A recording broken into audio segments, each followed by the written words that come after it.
मैं आपका स्वागत करता हूं नेशनल इनकम के थर्ड पार्ट में। आज हम सीखेंगे national income from expenditure method. आज हम सीखेंगे कि एक्सपेंडिचर मेथड का यूज करके बच्चों कैसे निकाले नेशनल इनकम। नेशनल इनकम क्या नहीं बच्चों, कोई भी एग्रीगेट, जैसे मैंने यहाँ पे लिखा हुआ है कैलकुलेट एनएनपीएफसी विद एक्सपेंडिचर मेथड। हमारे पास कोई भी एग्रीगेट आ सकता है कि सर कैलकुलेट करो जीएनपीएफसी, कैलकुलेट करो एनडीपीएफसी, कोई भी एग्रीगेट एक्सपेंडिचर मेथड से कैसे कैलकुलेट करें बच्चों, आइए सीखते हैं। जैसे कि हमने नेशनल इनकम में इनकम मेथड में बच्चों हमने स्टेप्स बनाए थे, सेम स्टेप्स होंगे बच्चों एक्सपेंडिचर मेथड में। क्या होंगे? स्टेप फर्स्ट, सर कैलकुलेट, हमने क्या कैलकुलेट करना बच्चों? Calculate GDPMP, gross domestic product at market price. क्या कैलकुलेट करना है बच्चों हमने? सबसे पहले स्टेप फर्स्ट में एक्सपेंडिचर मेथड का यूज करके सबसे पहले कैलकुलेट करना बच्चों हमने GDPMP, gross domestic product at market price. बच्चों स्टेप टू में कैलकुलेट करेंगे हम, sir how to calculate GDPMP, how to calculate जीडीपीएमपी।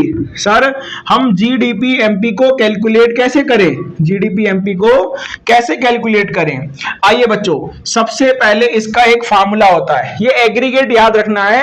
Expenditure method का जब भी यूज करना है बच्चों, सबसे पहले हम क्या निकालेंगे? जीडीपीएमपी। बच्चों जीडीपीएमपी निकालने का फार्मूला होता है GDPMP is equals to C plus G plus I plus access minus M S. Understand बच्चों, this is a formula for calculating GDPMP. GDPMP कैसे कैलकुलेट होगा बच्चों हमारा? GDPMP is equals to C plus G plus I plus access minus M S. Understand? आइए बच्चों अब हम समझते हैं कि सर ये सी, जी, आई, एक्सेस और एम एस क्या होते हैं। बच्चों जो सी होता है ना हमारा, जो हमारा सी होता है उसे हम कहते हैं बच्चों प्राइवेट फाइनल कंजम्पशन एक्सपेंडिचर। क्या होता है बच्चों? Private final consumption expenditure. क्या होता है बच्चों? Private final consumption expenditure. बच्चों ये वो एक्सपेंडिचर है, देखो बच्चों मैंने कहा था नेशनल इनकम को तीन तरीके से निकाल सकते हैं, एक इनकम मेथड, एक एक्सपेंडिचर, और बच्चों लास्ट क्या था हमारा? Output method. या तो आप एक देश में कितने लोग रहते हैं उनकी इनकम निकाल दो सर, तो हमारा इनकम आ जाएगा नेशनल इनकम, या सबकी एक्सपेंडिचर निकाल दो, खर्च कितना है, क्योंकि ए का खर्च बच्चों बी की इनकम, बी का खर्च सी की इनकम। अंडरस्टैंड? तो या तो इनकम निकाल लो या एक्सपेंडिचर निकाल लो। और खर्च किस पे होगा बच्चों? एट द एंड खर्च तो आउटपुट पे ही होगा ना। तो जितना एक्सपेंडिचर आउटपुट, कितना एक्सपेंडिचर हुआ होगा, जितने आउटपुट बने होंगे उतना ही तो हमने खर्च किया होगा, उतनी आउटपुट पे तो हमने उतनी आउटपुट हमने परचेज की होगी। तो income is equals to expenditure is equals to output. या तो सबकी इनकम निकाल लो, या सबकी एक्सपेंडिचर निकाल लो, या देश की आउटपुट निकाल लो, तीनों मेथड है। तो हम ये कर रहे हैं कि सर एक्सपेंडिचर, तो सबसे पहले किसकी एक्सपेंडिचर ली बच्चों हमने? Private final consumption expenditure. ठीक है बच्चों, ये प्राइवेट फाइनल कंजम्पशन एक्सपेंडिचर क्या होता है? ये होता है बच्चों एक्सपेंडिचर ऑफ, क्या होता है बच्चों? एक्सपेंडिचर ऑफ हाउसहोल्ड, या फिर आप बोल सकते हो इंडिविजुअल। क्या है बच्चों ये? एक्सपेंडिचर ऑफ हाउसहोल्ड या फिर इंडिविजुअल ओन फाइनल गुड्स। बच्चों जो हम जैसे इंडिविजुअल्स जो हैं, आप हैं, हम हैं, और हमारे मोहल्ले वाले, सोसाइटी वाले, हमारे क्षेत्र वाले, हमारे राज्य वाले, देश वाले, जितने भी लोग हैं, हम सब इंडिविजुअली फाइनल गुड्स पे, क्या कौन सी गुड्स पे बच्चों? फाइनल गुड्स एंड सर्विसेज पे जो खर्च करते हैं that is called included, that is private final consumption expenditure. Understand बच्चों? क्या बोला मैंने? एक्सपेंडिचर ऑफ हाउसहोल्ड, जो हाउसहोल्ड्स हैं, जो इंडिविजुअल्स हैं, वो कितना खर्च कर रहे हैं फाइनल गुड्स एंड सर्विसेज पे। बच्चों फाइनल गुड्स तो हमें पता है क्या होते हैं, final goods refers to those goods which is ready for the consumption. तो ऐसे गुड्स एंड सर्विसेज जो कि रेडी फॉर कंजम्पशन है उस पे हाउस होल्ड कितना खर्च कर रही है, that is called private final consumption expenditure, जिसको हम डिनोट करते हैं सी से। अंडरस्टैंड बच्चों, होप सो आपको समझ में आया होगा। Second same as it is है जी। क्या है बच्चों, जी। जी क्या होता है, जी होता है बच्चों गवर्नमेंट फाइनल कंजम्पशन एक्सपेंडिचर। क्या होता है बच्चों, government final consumption expenditure. Government final consumption expenditure क्या होते हैं बच्चों, government final consumption expenditure refers to those expenditure which is incurred by the government on the final goods slash services. Understand बच्चों, जैसे कि हम individuals final goods and services purchase करते हैं, वैसे ही किसी भी देश की या हमारे देश की गवर्नमेंट भी final goods and services purchase या अवेल करती है। जो अवेल करने का जो खर्चा आता है that is called government final consumption expenditure, जिसको डिनोट किससे किया जाता है बच्चों, जी से। इसका मतलब यह है कि गवर्नमेंट सब जितना खर्चा कर रही है फाइनल गुड्स पे that is called government final consumption expenditure. मैं लिख देता हूं बच्चों, what is government final consumption expenditure? Sir, expenditure of government which is, ठीक है ना, which is incurred on goods and services। ठीक है बच्चों, गुड्स एंड सर्विसेज नहीं बच्चों, विच is incurred on final goods and services. क्या है बच्चों, final goods and services. Final goods and services पे जो हम खर्चा कर रहे हैं, गवर्नमेंट जो खर्चा कर रही है, which is incurred by the government. Government जो फाइनल गुड्स पे खर्चा कर रही है that is called government final consumption expenditure G. बच्चों, जो इन दो वैल्यूज में आपको दिमाग नहीं लगाना, ये वैल्यू आपको आइटम्स में ऑलवेज गिवन होगी, प्राइवेट फाइनल कंजम्पशन एक्सपेंडिचर के नाम से और गवर्नमेंट फाइनल कंजम्पशन एक्सपेंडिचर के नाम से। बस हमें पता होना चाहिए बच्चों कि ये होती क्या है। अंडरस्टैंड, होप्स आपको समझ में आया होगा। तो सी तो बच्चों हमने पढ़ लिया, सर सी क्या है, हमने बच्चों जी भी पढ़ लिया। अब बारी आती है आई की। किसकी बारी आती है बच्चों, आई की। अंडरस्टैंड, फटाफट एक छोटा सा स्क्रीनशॉट ले लो, फिर हम आई समझते हैं। आइए बच्चों अब समझते हैं आई। आई देखिए क्या होता है, मैं लिखता हूं आई। बच्चों आई जो होता है बेसिकली उसे हम कहते हैं ग्रॉस डोमेस्टिक कैपिटल फॉर्मेशन। क्या होता है बच्चों, ग्रॉस डोमेस्टिक कैपिटल फॉर्मेशन। क्या होता है बच्चों, ग्रॉस डोमेस्टिक कैपिटल फॉर्मेशन।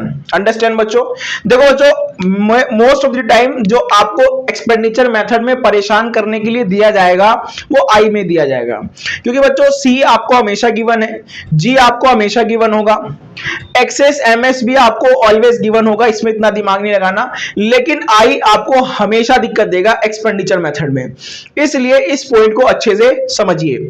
आई डिनोट आई किसके लिए होता है बच्चों, gross domestic capital formation denote किया जाता है आई से। अब ये बच्चों देखो, ग्रॉस डोमेस्टिक कैपिटल फॉर्मेशन आप एग्जाम में बहुत लकी होंगे उस दिन जिस दिन डायरेक्ट आएगा। वैसे बच्चों ये वाली फिगर आपको कभी भी डायरेक्ट नहीं आती है। अंडरस्टैंड बच्चों, कभी भी डायरेक्ट नहीं आती है। अगर बच्चों ग्रॉस डोमेस्टिक कैपिटल फॉर्मेशन आपको गिवन है डायरेक्ट, तो हम सीधा लिख देंगे आई की जगह। But in case gross domestic capital formation आपको गिवन नहीं है, तो बच्चों ग्रॉस डोमेस्टिक कैपिटल फॉर्मेशन जो होती है ना, वो होती है gross domestic fixed capital, gross domestic fixed capital plus change in stock, plus change in stock. Understand बच्चों, ये दो चीजों का समीशन होता है gross domestic capital formation. In case बच्चों अगर gross domestic capital formation given नहीं है नहीं डायरेक्ट, तो बच्चों आप आइटम्स में देखो क्या क्लोजिंग स्टॉक गिवन है, क्योंकि बच्चों चेंज इन स्टॉक होता है closing stock minus opening stock.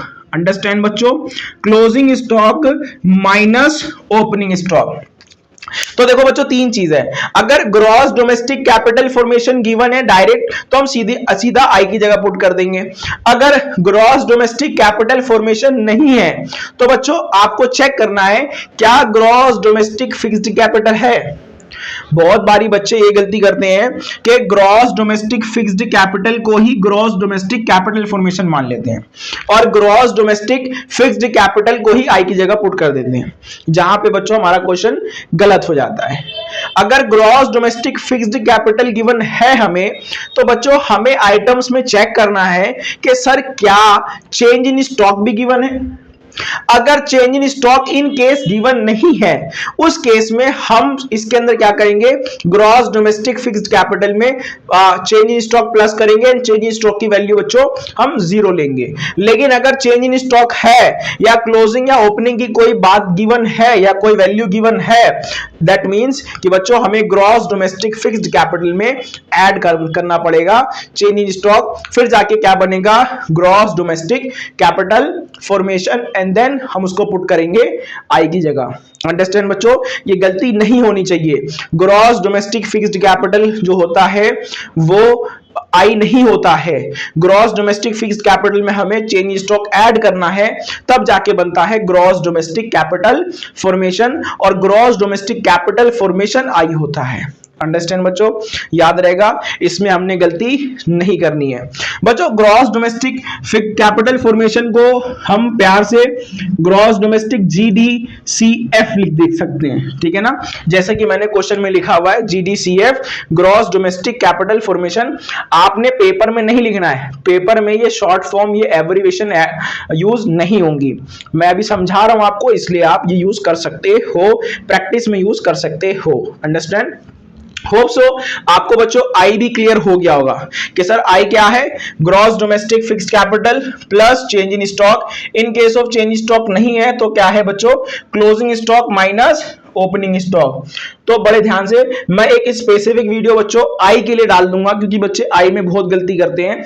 आई के लिए मैं 5 मिनट की स्पेसिफिक वीडियो डाल दूंगा, ठीक है। फिलहाल के लिए आई यही है। Understand now, excess minus MS.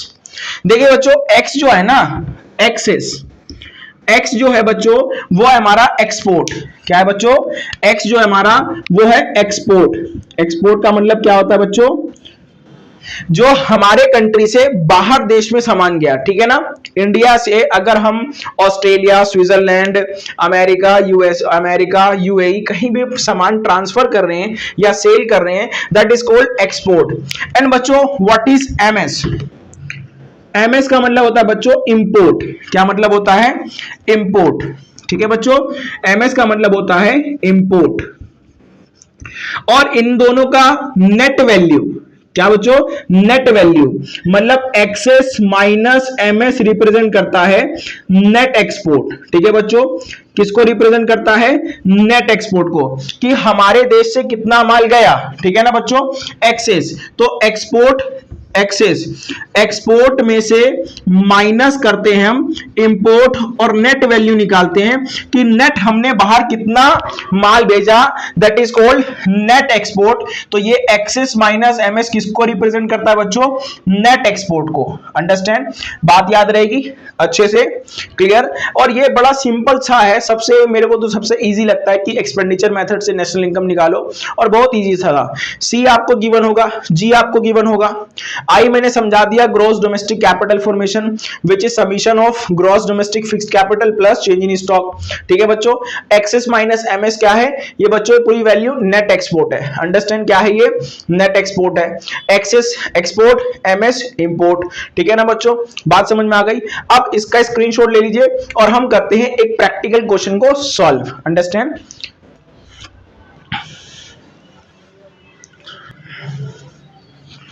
आइए बच्चों देखते हैं हम। देखिए सबसे पहले हमारे पास ये आइटम्स गिवन है, ठीक है ना, और क्वेश्चन दिया हुआ है एनएनपीएफसी निकालिए, मतलब कि नेशनल इनकम निकालिए with the help of expenditure method.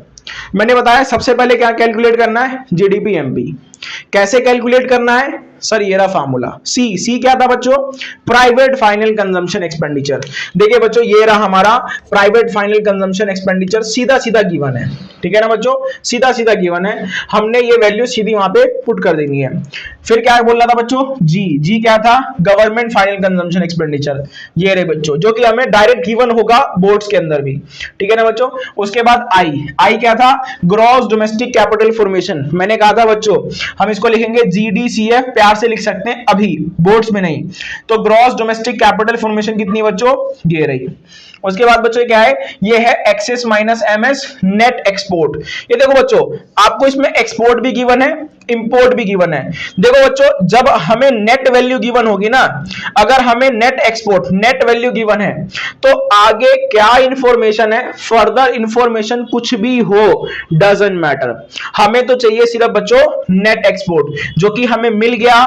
अब इंपोर्ट हो एक्सपोर्ट हो कुछ भी हो, हमें उससे लेना देना नहीं है जब हमारे पास नेट वैल्यू है।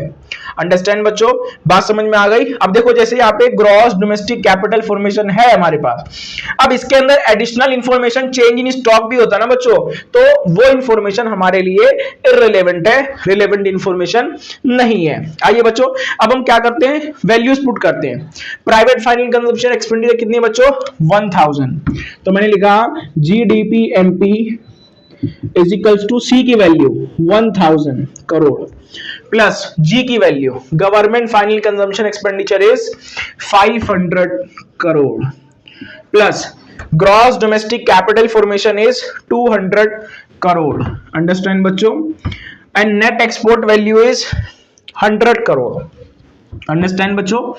अब जीडीपी एमपी क्या निकल गई बच्चों, GDP MP is equals to 1800 crore rupees, 1800 crore. बच्चों देखो प्रेजेंटेशन मैटर करती है बोर्ड्स के अंदर, ठीक है बच्चों। नाउ रिक्वायर्ड क्वेश्चन में क्या बोला गया था निकालने के लिए बच्चों, क्वेश्चन में बोला गया था सर कैलकुलेट एनएनपी एफसी। तो देखिए बच्चों कैसे करेंगे हम, लेफ्ट हैंड साइड पे हमने लिख दिया एनएनपी एफसी और राइट हैंड साइड पे हमने लिख दिया जीडीपी एमपी, जो कि हमने फाइंड आउट किया है। देखो बच्चों हमारे पास ग्रॉस है, नेट चाहिए, क्या करेंगे, ग्रॉस से नेट जाने के लिए माइनस डेप्रिसिएशन। जिन जिन बच्चों ने मेरी बैलेंसिंग एग्रीगेट वाली वीडियो नहीं देखी है जाइए देखिए और पहले बैलेंसिंग सीखिए, क्योंकि बैलेंसिंग मस्ट है बच्चों आगे पढ़ने के लिए। डीपी से एनपी जाना है, डोमेस्टिक प्रोडक्ट से नेशनल प्रोडक्ट। बच्चों क्या करेंगे, प्लस एनएफआईए। अंडरस्टैंड। एमपी से एफसी जाना है बच्चों, क्या करेंगे, बड़े से छोटे की तरफ, माइनस एनआईटी। अंडरस्टैंड बच्चों। अब देखो NNPFC is equals to GDP MP कितना निकाला है हमने, 1800 crore minus depreciation, depreciation 50, depreciation minus 50 plus NFIA, NFIA कितना है बच्चों, प्लस 50। एंड देन उसके बाद बच्चों क्या है आपका माइनस एनआईटी, एनआईटी कितनी बच्चों, माइनस 50 प्लस 50 माइनस 50 कट गए। एनएनपीएफसी बच्चों आपका आ गया 1800 में से 50 गए, rupees 1750 crore, 1750 crore. That is our answer. Understand. Hope so बच्चों आपको समझ में आया होगा, ठीक है। जो भी एक क्वेश्चन में और कराता हूं आपको ताकि और अच्छे से क्लियर हो जाए आपको सारी चीजें, तो फटाफट इसका स्क्रीनशॉट ले लीजिए।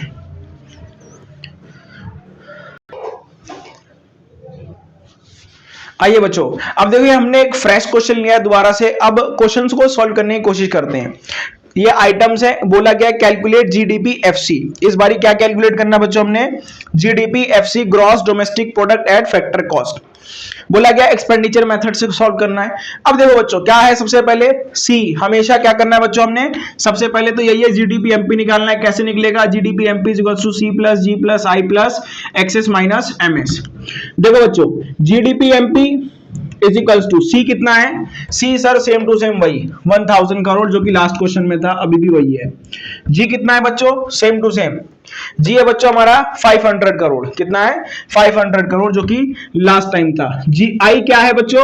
आई है ग्रॉस डोमेस्टिक कैपिटल फॉर्मेशन। देखा बच्चों हमने, तो प्राइवेट फाइनल कंजम्पशन एक्सपेंडिचर हो गया, गवर्नमेंट फाइनल कंजम्पशन एक्सपेंडिचर हो गया। अब हम जब आई ढूंढा बच्चों हमने, तो हमें क्या मिला? हमें मिला ग्रॉस डोमेस्टिक फिक्स्ड कैपिटल। मैंने क्या कहा था बच्चों कि आई क्या होता है? मैंने क्या कहा था बच्चों? आई क्या होता है? आई होता है gross domestic capital formation, gross domestic capital formation. ठीक है ना बच्चों? मैंने यही कहा था ना। अगर बच्चों ये चीज गिवन ना हो तो आप चेक करो, क्या आपको gross domestic fixed capital given है? Gross domestic fixed capital given है? तो आपने कहा यस सर, इस वाले क्वेश्चन में तो gross domestic fixed capital given है। तो उसमें क्या ऐड करने के लिए बोला था बच्चों मैंने? Plus change in stock. Plus क्या करना है बच्चों? Change in stock. अब चेंज इन स्टॉक गिवन है? Yes sir. How much? 50 crore. तो कितना करना, क्या करना पड़ेगा बच्चों हमें? 150 करोड़ वर्किंग नोट में 150 crore plus 50 crore is equals to 200 crore. That is our gross domestic capital formation. और 200 करोड़ बच्चों हम कहां डालेंगे? आई की जगह। Sir 200 crore plus access minus MS net export बच्चों हमें गिवन है लास्ट टाइम की तरह 100 करोड़। ठीक है बच्चों, देखते हैं कैलकुलेशन करो कितना आएगा। जैसे कि लास्ट टाइम आया था 1800 करोड़, इस बार भी 1800 करोड़। अंडरस्टैंड? उसके बाद बच्चों इस बार देखो हमें क्या निकालना है? हमें इस बार निकालना है जीडीपी एफसी। कैसे करेंगे? नाउ रिक्वायर्ड क्या रिक्वायरमेंट है बच्चों? अब जीडीपी एफसी चाहिए सर। क्या है सर? जीडीपी एमपी है। जी से जी बैलेंस है सर, डीपी से डीपी बैलेंस है, एमपी है, एफसी चाहिए। क्या करेंगे बच्चों? Minus NIT. क्लियर बच्चों? तो हमारा जीडीपी एफसी की वैल्यू क्या आएगी? 1800 माइनस एनआईटी की वैल्यू क्या है बच्चों? 1800 लिया हमने यहां से, और एनआईटी की वैल्यू क्या है बच्चों? देखो 50 करोड़। ठीक है बच्चों, 50 करोड़। तो बच्चों हमारा जीडीपी एफसी आया ₹1750 करोड़। अंडरस्टैंड बच्चों? समझ में आई बात आपको? अगर आपको हमारी वीडियो अच्छी लगी हो बच्चों तो काइंडली लाइक एंड सब्सक्राइब, ठीक है, और शेयर करें अपने दोस्तों को, और उन्हें चैप्टर सीखने का मौका मिले जो कि बहुत ही स्कोरिंग चैप्टर है। So thanks for watching my videos. Thank you.